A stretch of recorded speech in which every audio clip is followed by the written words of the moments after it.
बिस्मिल्लाहिर्रहमानिर्रहीम। अस्सलामु अलैकुम।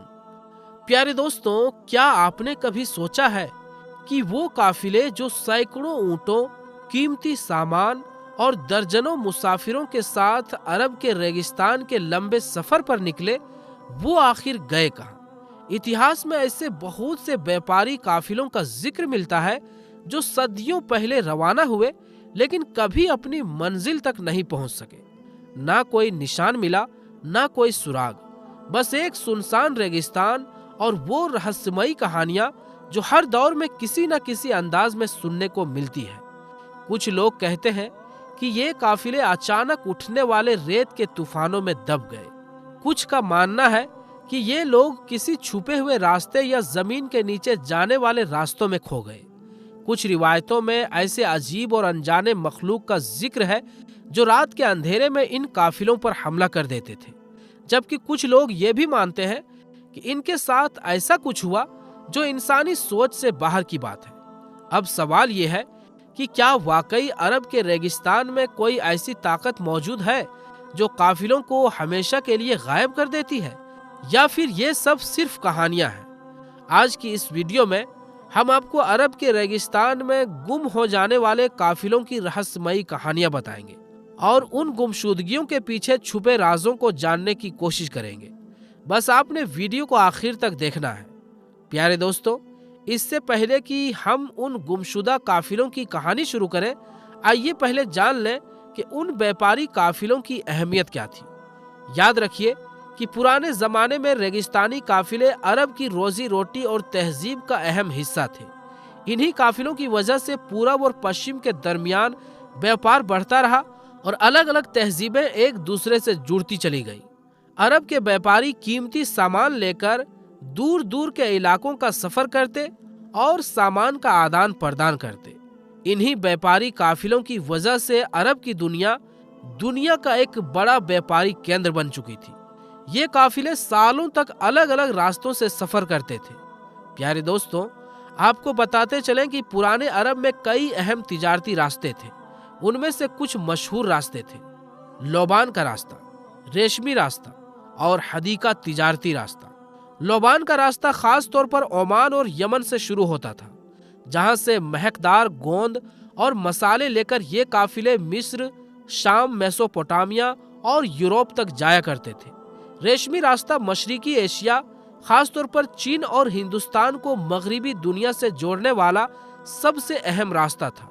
यहाँ से कीमती रेशम, मसाले, जवाहिरात और दूसरी कीमती चीजें मगरिब की तरफ रवाना की जाती थी। इन रास्तों से सिर्फ माल और दौलत का लेन देन नहीं होता था, बल्कि इल्म, तहजीब, मजहब और सोच विचार का भी आदान प्रदान होता था।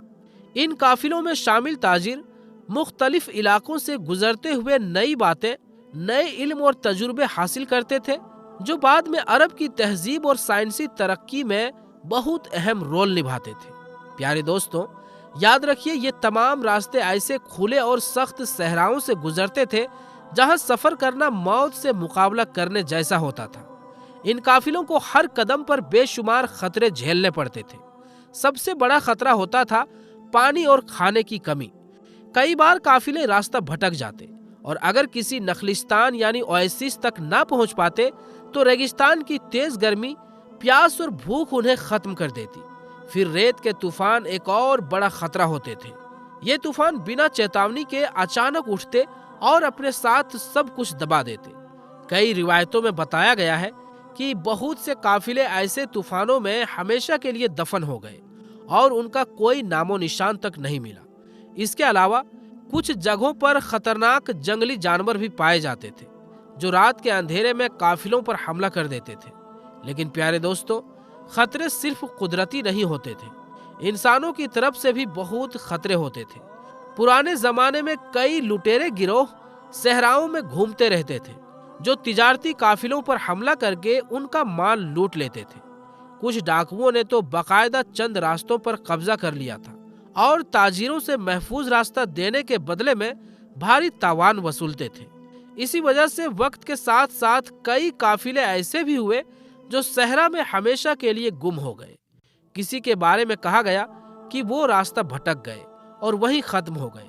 किसी के बारे में कहा गया कि डाकुओं ने हमला करके सब कुछ मिटा दिया, और कुछ के बारे में बताया गया कि वो किसी छुपी हुई बस्ती या जमीन के नीचे की सुरंगों में खो गए, जहां आज तक कोई नहीं पहुंच सका। ये गुमशुदा काफिले आज भी तारीख का एक अजीब और अनसुलझा राज है। इनसे जुड़ी बहुत सी रहस्यमयी कहानियां आज भी लोगों की जुबान पर है। और प्यारे दोस्तों, सहराए अरब की वुसअत यानी चौड़ाई और सख्त मौसम की वजह से ये जान पाना नामुमकिन हो गया है कि ये काफिले आखिर गए कहाँ। लेकिन एक बात यकीनी है, इन्हीं तिजारती काफिलों ने अरब की शान, तहजीब और तरक्की की बुनियाद रखी। अगर ये काफिले ना होते तो शायद अरब आज इतना तरक्की याफ्ता और खुशहाल ना होता। अब आइए हम आपको लेकर चलते हैं उन गुमशुदा काफिलों की चंद पुरस्कार दास्तानों की तरफ, जिन्हें सुनकर आप हैरानी में पड़ जाएंगे। सबसे पहले बात करते हैं उबार की, एक ऐसा पुरस्कार शहर जो रेत में हमेशा के लिए दफन हो गया। रेगिस्तान के सुनहरे जर्रों के बीच, जहां सूरज की तेज तपिश जमीन को झुलसा देती है और हवाएं कदीम बादशाहों की यादें अपने साथ उड़ाए फिरती है, वहीं कहीं उबार नाम का ये शहर भी मौजूद था। इसे अटलांटिस ऑफ द सैंड्स यानी रेतों का खोया हुआ अटलांटिस कहा जाता है। ये शहर लोबान, मसाले, कीमती जवाहिरात और बेहिसाब दौलत की तिजारत का एक बड़ा मरकज था। उबार अपने वक्त का एक आलमी और ताकतवर शहर था। उसके बाजारों में खुशबुओं की लहरें दौड़ती थी, सोने चांदी के सिक्कों की खनक हर कोने में सुनाई देती थी, और दूर दूर से ताजिरों के काफिले यहाँ सौदे करने आया करते थे। शहर की गलियां रौनक से भरी होती और लोग अपनी दौलत पर फख्र करते थे। उबार अरब के मशरकी इलाके में था, खासकर लोबान की तिजारत के रास्ते पर। लोबान वो कीमती चीज थी जो शाही महलों और मंदिरों में जलाई जाती थी, और यही उसे एक खास शिनाख्त दिलाती थी। मगर फिर एक दिन एक अजीब वाकया हुआ। उबार के ताजिर, जो हमेशा तय वक्त पर अपने काफिलों के साथ माल लेकर आते थे, अचानक गायब हो गए। ना कोई निशान मिला, ना ही कोई खबर। शुरुआत में लोगों ने समझा शायद रेत का तूफान आया होगा या फिर डाकुओं ने हमला किया होगा। लेकिन जब हफ्ते और महीने बीत गए तो पूरे इलाके में खौफ फैल गया। किसी ने कहा यह अज़ाब इलाही है, किसी ने कहा यह शहर वालों की तकब्बुर और गुरूर की सजा है। और फिर एक रोज खुद उबार भी हमेशा के लिए गायब हो गया। वो गलियां, वो महल, वो बाजार सब जैसे जमीन में समा गए। माहिरीन कहते हैं कि शायद जमीन के नीचे मौजूद आबशारों यानी झरनों की वजह से जमीन धीरे धीरे खोखली हो गई और पूरा शहर धंस गया। कुछ लोग मानते हैं कि शायद कोई अलगैब ताकत इस शहर को निगल गई।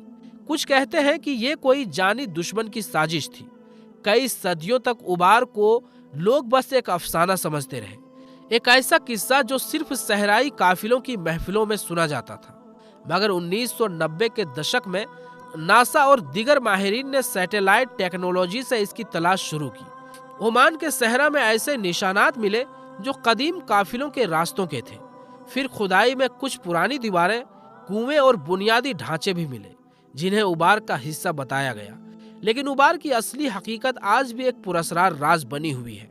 कोई नहीं जानता क्या वाकई उबार एक हकीकी शहर था या फिर बस अरब बद्दुओं की एक कहानी। क्या उबार के काफिले किसी छुपी हुई वादी में गायब हो गए या फिर वो रेत के तूफानों में हमेशा के लिए दफन हो गए। आज भी पूरे अरब में लोग रेत के नीचे दबे कुओं, गुमशुदा रास्तों और मिटे हुए कातिलों की बातें करते हैं। कुछ बद्दू कबीले आज भी ये दावा करते हैं कि रेत के नीचे एक ऐसा शहर सांस ले रहा है जो रात के सन्नाटे में अपने पुराने दौर की सदा भेजता है। और प्यारे दोस्तों, सहराए अरब के सबसे खौफनाक और पुरस्कार इलाकों में एक नाम बहुत मशहूर है, रूबुल खाली। इसे कहते हैं गुमशुदगियों की वादी। रूबुल खाली दुनिया के सबसे बड़े और सबसे बेरहम रेगिस्तानों में से एक है। इसका नाम ही उसकी खामोश मगर खौफनाक हकीकत को बयान करता है। एक ऐसी जगह जहां सिर्फ रेत के टीलों, तेज गर्म हवाओं और सन्नाटे के सिवा कुछ नहीं। ये सहरा सऊदी अरब, ओमान, यमन और संयुक्त अरब अमीरात तक फैला हुआ है। हजारों सालों से यहाँ से गुजरने वाले काफिले और मुसाफिर अक्सर इस सख्त और बेरहम रेत में गुम हो जाते थे। उनकी गुम हो जाने की कहानियां आज भी मशहूर है। सबसे जानी पहचानी और हैरान कर देने वाली गुमशुदगी 1750 की बताई जाती है। उस वक्त एक बड़ा तिजारती काफिला जिसमें 300 से ज्यादा सौदागर, ऊंट और कीमती सामान था, रूबल खाली के रेगिस्तान में हमेशा के लिए गायब हो गया। ये काफिला मस्कत से यमन होते हुए मक्का और मदीना जा रहा था। इनका सफर सदियों पुराने तिजारती रास्तों पर हो रहा था। काफिले के आखिरी निशान एक पुराने कुएं के पास देखे गए, जहां ऊंटों को आराम दिया गया और सौदागरों ने रात बिताई। लेकिन सुबह जब देखा गया तो काफिला कहीं नजर नहीं आया। ना कोई निशान, ना सामान, ना ऊंट, सिर्फ चारों तरफ बिखरी हुई रेत। बद्दू कबीलों ने खबर मिलते ही तलाश शुरू की, लेकिन हफ्तों की कोशिश के बाद भी ना कोई इंसान मिला, ना कोई ऊंट और ना ही कोई सामान। ऐसा लग रहा था जैसे पूरा काफिला रेत में समा गया हो या किसी अनदेखी ताकत ने उसे निगल लिया हो। कुछ माहिरों का कहना है कि शायद अचानक आए रेत के तूफान ने काफिले को ढक दिया। रूबल खाली में अक्सर ऐसे तूफान आते हैं जो चंद मिनटों में सब कुछ मिटा देते हैं। लेकिन बद्दू और पुराने अरब लोग कुछ और कहते हैं। उनका मानना है कि इस इलाके में जिन और अजीब मखलूकें रहती हैं।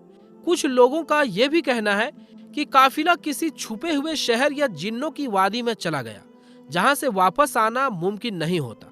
अरब की एक पुरानी कहानी में एक गुमशुदा शहर इमजात वाक का जिक्र है, जो एक ही रात में गायब हो गया था और उसके सारे लोग हमेशा के लिए रेत के नीचे दफन हो गए। कहा जाता है कि यही वो इलाका था जहां ये काफिला पहुंच गया और फिर कभी लौट नहीं सका।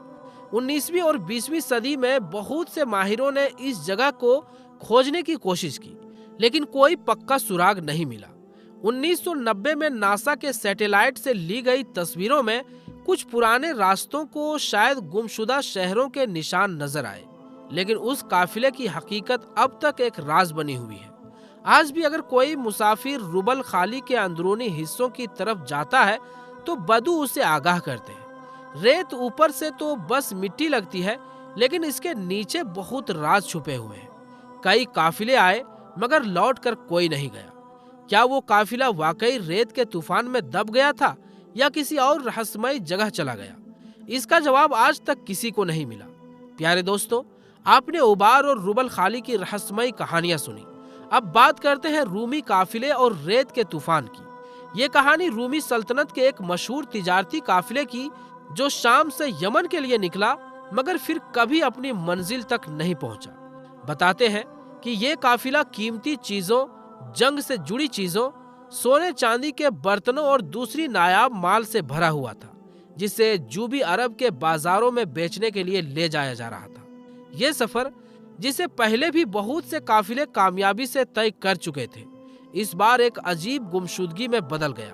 ये काफिला हमेशा के लिए सहरा की बेरहम रेत में खो गया और फिर कभी कोई उसका सुराग नहीं मिला। बताया जाता है कि ये वाकया 3री सदी ईस्वी का है, जब रूमी सल्तनत ने एक बड़ा तिजारती मिशन भेजा था। इस काफिले में सैकड़ों ताजिर, लड़ने वाले सिपाही, मजदूर और ऊंट शामिल थे।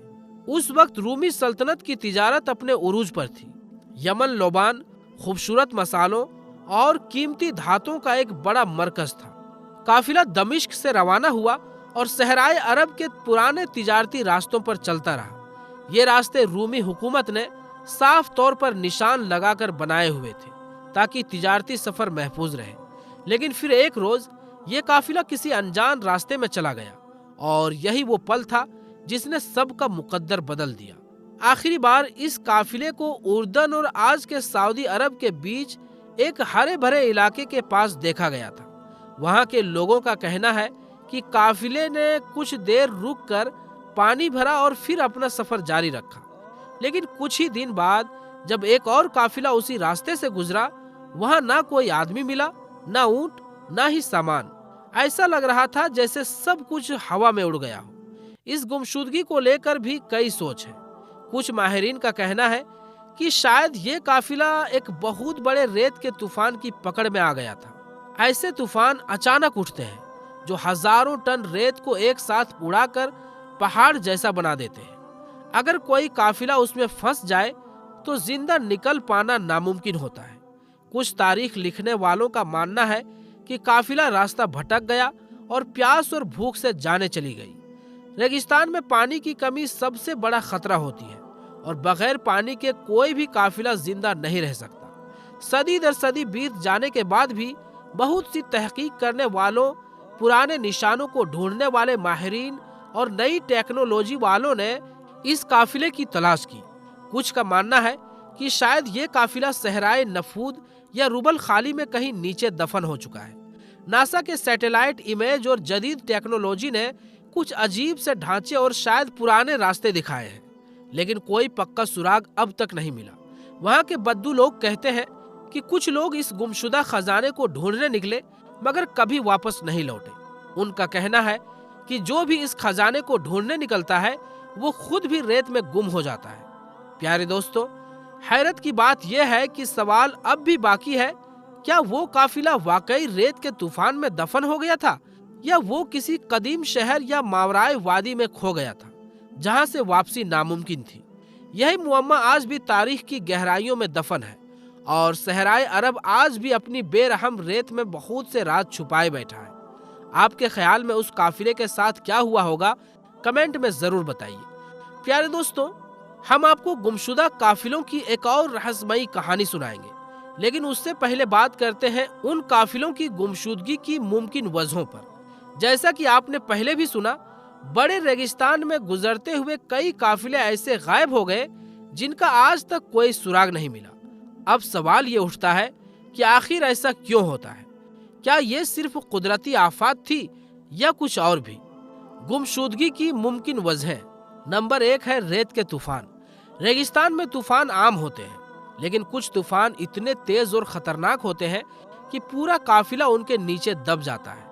ना ऊंट बचते हैं, ना इंसान और ना ही सामान। रुबल खाली जैसे सख्त रेगिस्तानों में कई काफिलों के गायब होने के वाकयात दर्ज हैं। चूंकि वहां कोई पक्के निशान नहीं होते, इसलिए एक बार दब जाने के बाद उनका पता लगाना नामुमकिन होता है। नंबर 2 है पानी की कमी और रास्ता भटक जाना। काफिले सीमित पानी लेकर चलते हैं और रास्ते में कुछ तयशुदा कुओं और नखलिस्तानों पर इन्हिसार करते थे, लेकिन अगर वो कुएं सूख जाएं या काफिला रास्ता बदल दे तो प्यास से मरने की नौबत आ जाती। तारीख में ऐसे कई वाकयात दर्ज हैं जहां लोग पानी की तलाश में रेगिस्तान में घुसते चले गए और फिर लौटे ही नहीं। नंबर 3 है लुटेरे और डाकुओं के हमले। चूंकि ताजिरों के पास कीमती सामान होता था, इसलिए वो अक्सर लुटेरों का निशाना बनते। कई बार लुटेरे काफिले पर हमला करके सब कुछ लूट लेते और लोगों को मारकर वहीं रेगिस्तान में छोड़ देते। वक्त के साथ वो लाशें भी रेत में दब जाती और यूं पूरा काफिला गायब हो जाता। नंबर 4 है मावरा ताकतें और रहस्यमयी वाकयात। कुछ रिवायतों में बताया गया है कि कई काफिले रात के वक्त किसी अनजानी रोशनी का पीछा करते हुए किसी ऐसे रास्ते से निकल जाते जहां से कभी वापस नहीं आते। कहा जाता है कि जिन्नात इन काफिलों को गुमराह कर देते और वो हमेशा के लिए खो जाते। प्यारे दोस्तों, हो सकता है ये बातें महज अफसाने लगे, लेकिन जब हकीकत में कोई काफिला बगैर कोई निशान छोड़े गायब हो जाए तो यही कहानियां सच्चाई के करीब महसूस होती है। गुमशुदगी की वजह चाहे जो भी हो, लेकिन ये काफिले आज भी एक राज बने हुए हैं। रेत के तूफान, पानी की कमी और डाकुओं के हमले, ये सब समझ में आने वाली बातें हैं, लेकिन कुछ गायबियां ऐसे भी हैं जो आज तक मुअम्मा बनी हुई है। क्या वाकई इनमें जिन्नात या मावरा ताकतें शामिल थी या ये सब कुछ रेगिस्तान की बेरहम फितरत का नतीजा था? ये सवाल आज भी तारीख के जानकारों, पुरानी तहजीब के माहिरीन और मुहिम जूं लोगों के लिए एक चैलेंज बना हुआ है। शायद आगे चलकर जदीद तहकीक के जरिए इन गुमशुदगियों का कोई सुराग मिल जाए, लेकिन फिलहाल ये दास्तानें तारीख के पुराने पन्नों में एक ना हल होने वाले राज की तरह दर्ज है। आपके ख्याल में इन काफिलों के गायब होने की वजह क्या हो सकती है? कमेंट में जरूर बताइएगा। प्यारे दोस्तों, अब आइए आपको सुनाते हैं एक और पुरअसरार काफिले की कहानी। ये है बहराए जुल्मात में गायब हो जाने वाले एक काफिले की दास्तान। ये वाकया 12वीं सदी ईस्वी का है, जब एक मशहूर मुसलमान ताजिरों का काफिला बहराए जुल्मात में दाखिल हुआ और फिर कभी वापस नहीं आया। ये दास्तान तारीख की किताबों में बहुत कम मिलती है, लेकिन अरब के सहरा में रहने वाले मकामी बद्दू कबीले आज भी इसे अपने खेमों में सुनाते हैं। कुछ लोग कहते हैं कि ये काफिला एक पुराने खोए हुए शहर की तलाश में निकला था, जबकि कुछ का मानना है कि इसके पीछे जिन्नात या शैतानी ताकतों का हाथ था। मगर असली हकीकत आज भी रेत के पर्दों में छुपी हुई है। प्यारे दोस्तों, ये कहानी 1180 के करीब की है, जब अब्बासी सल्तनत और आसपास के अरब सरदारों के दरमियान सौदा सुलूफ यानी तिजारत अपने उरूज यानी बुलंदी पर थी। उस वक्त यमन, ओमान और नज्द के रास्ते से हिंदुस्तान, चीन और अफ्रीका के मुल्कों के साथ सामान का लेन देन किया जाता था। ऊंटों पर लदा हुआ कीमती सामान, खुशबूदार चीजें, मसाले और सोने चांदी के बर्तन अरब ताजिरों के लिए बहुत अहम होते थे। कहते हैं कि एक काफिला करीब 500 ऊंटों, 200 सवारों और सैकड़ों ताजिरों पर मुश्तमिल था। ये लोग यमन के एक साहिली शहर से रवाना हुए थे। इरादा था कि नज्द के रास्ते बगदाद पहुंचे और वहां अपने कीमती माल को बेचे। ये सफर आम तौर पर कई महीनों में पूरा होता था, लेकिन ये काफिला कभी अपनी मंजिल तक नहीं पहुंच पाया। बताया जाता है कि तकरीबन 1 महीना ये काफिला सही रास्ते पर चलता रहा। रास्ते में कुछ मकामी यानी बद्दू कबीलों ने पानी और खाना दिया, लेकिन जैसे ही ये लोग बहराए जुल्मात यानी अंधेरे के समुंदर के करीब पहुंचे, कुछ अजीब वाकयात पेश आने लगे। काफिले के रहबरों को महसूस हुआ कि वो उस रास्ते पर नहीं जा रहे थे जो उनके नक्शे पर दर्ज था। पुराने निशान जो उन्हें रास्ता दिखाते थे, रेत के तूफानों ने मिटा दिए थे और अब वो एक अनजानी दिशा में बढ़ रहे थे। पहले तो उन्हें लगा शायद थोड़ी देर के लिए रास्ता भटक गए हैं, लेकिन जैसे जैसे सफर बढ़ा, उन्हें अंदाजा हुआ कि वो ऐसी जमीन पर पहुंच गए हैं जहां सब कुछ अजनबी था। चारों तरफ सिर्फ रेत ही रेत थी। कोई भी निशान या पहचान का जरिया ऐसा नहीं था जो उन्हें वापसी की तरफ ले जा सके। रात को एक और डरावनी बात सामने आई। कुछ ताजिरों ने कहा कि उन्हें ऐसा महसूस हुआ जैसे परछाइयां उनका पीछा कर रही हों। पहले सबने इसे वहम समझा, लेकिन जब लगातार कई रातों तक यही मंजर सामने आता रहा तो डर फैलने लगा। ऊंट जो कि सबसे अहम जरूरत हुआ करते थे, अचानक गायब होने लगे। ना कोई निशान, ना लड़ाई का कोई सबूत। ऐसा लगता था जैसे हवा में उड़ रहे हों। ये खौफ उस वक्त और बढ़ गया जब कुछ लोगों ने दावा किया कि उन्होंने जमीन के नीचे से किसी के चिल्लाने की आवाजें सुनी, जैसे कोई जिंदा इंसान रेत के नीचे दबा हो और मदद मांग रहा हो। शुरू में किसी ने यकीन नहीं किया, लेकिन जब अलग अलग जगहों से यही आवाजें सुनाई देने लगी तो डर सच्चाई में बदल गया। ये सब कुछ इस तरफ इशारा कर रहा था कि कोई बड़ी मुसीबत आने वाली है, मगर फिर भी काफिला आगे बढ़ता रहा, इस उम्मीद में कि शायद ये सब कुछ सिर्फ वहम है और जल्द ही सब कुछ ठीक हो जाएगा। मगर ऐसा ना हुआ। इस काफिले की गुमशुदगी का सबसे हैरत अंगेज पहलू यह था कि इसकी आखिरी झलक एक और काफिले ने देखी थी। ये एक छोटा कारवां था जो यमन की तरफ जा रहा था, और उन्होंने बताया कि उन्होंने उस काफिले को रुबले खाली के किनारे एक नखलिस्तान के पास देखा था। मगर अगली सुबह जब वो दोबारा वहां से गुजरे तो वहां कुछ भी नहीं था। ना ऊंट, ना लोग, ना सामान, ना खेमे। जैसे जमीन ने सब कुछ निगल लिया। लोग हैरान थे कि आखिर ये सब कैसे मुमकिन हो सकता है। मुख्तलिफ लोगों ने अलग अलग राय दी। कुछ तारीखदानों का मानना है कि काफिला किसी बड़े रेत के तूफान में फंस गया और जिंदा ही दफन हो गया। कुछ का कहना है कि रहबरों ने रास्ता भटका दिया और वो एक ऐसी जगह पहुंच गए जहां ना पानी था, ना खाना, और सब भूख प्यास से मर गए। जबकि कुछ बद्दू कबीलों का कहना है कि वो काफिला किसी पोशीदा यानी छुपे हुए शहर में दाखिल हो गया था, एक ऐसा शहर जहां जाने वाला कभी वापस नहीं आता। कुछ लोग तो इस जगह को जिन्नात की बस्ती कहते हैं। हकीकत जो भी हो, मगर ये वाकया आज तक एक राज बना हुआ है। सहरा यानी रेगिस्तान हमेशा से ही ऐसे रहस्यों की जमीन रहा है, और शायद कुछ राज कभी खुलते ही नहीं। लेकिन एक बात तो पक्की है, इन गुमशुदा काफिलों की कहानियां इंसानों के दिलों में जिज्ञासा और खौफ दोनों को जिंदा रखती है। प्यारे दोस्तों, तो ये थी बहरे जुल्मात के उस गुमशुदा काफिले की हैरत अंगेज दास्तान। अब आपकी बारी है। आप क्या सोचते हैं? क्या ये लोग वाकई किसी पोशीदा कुव्वत का शिकार हो गए थे, या वाकई ये जिन्नात का इलाका था? अपनी राय नीचे कमेंट्स में जरूर लिखिएगा। तो प्यारे दोस्तों, हम ये उम्मीद करते हैं कि आपको हमारी आज की ये वीडियो जरूर पसंद आई होगी। अगर ये वीडियो आपको पसंद आई हो तो वीडियो को लाइक करें और हमारे चैनल आलमी जंक्शन को सब्सक्राइब करके बेल नोटिफिकेशन पर भी क्लिक कर दें। तो दोस्तों, इंशाअल्लाह मिलेंगे फिर किसी नई वीडियो के साथ। तब तक के लिए अस्सलामु अलैकुम, अल्लाह हाफिज।